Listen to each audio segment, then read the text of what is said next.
وَكُلُوا وَاشْرَبُوا حَتَّى يَتَبَيَّنَ لَكُمُ الْخَيْطُ الْأَبْيَضُ مِنَ الْخَيْطِ الْأَسْوَدِ مِنَ الْفَجْرِ، اور کھاتے رہو اور پیتے رہو یہاں تک کہ تمہارے لیے فجر کے وقت کے اعتبار سے سفید ڈوری سیاہ ڈوری سے بالکل علیحدہ ہو جائے۔ اصل میں اس کو بعض صحابہ نے تو سمجھا کہ یہ لغوی معنی اس کے لیے کہ آپ اپنے تکیے میں ایک سفید دھاگا رکھ لیا ایک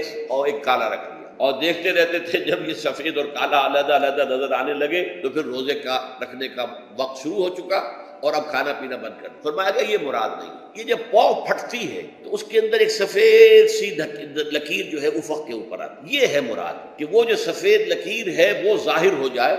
اور وہ رات کے اختتام کا گویا کہ ایک اعلان اور علم بن جائے۔ تو وَكُلُوا وَاشْرَبُوا، اب اس کی جو ہے بڑی تاکید کی گئی، تَسَحَّرُوا فَإِنَّ فِي السُّحُورِ بَرَكَةٌ، سحری ضرور کیا کرو، اور یہ در حقیقت برکت کا ذریعہ۔ یہ بھی آپ نے فرمایا ہمارے اور یہود کے روزے کے مابین جو فرق ہے وہ سحری ہے، یہ سحری، کیونکہ روزہ جو ہے وہ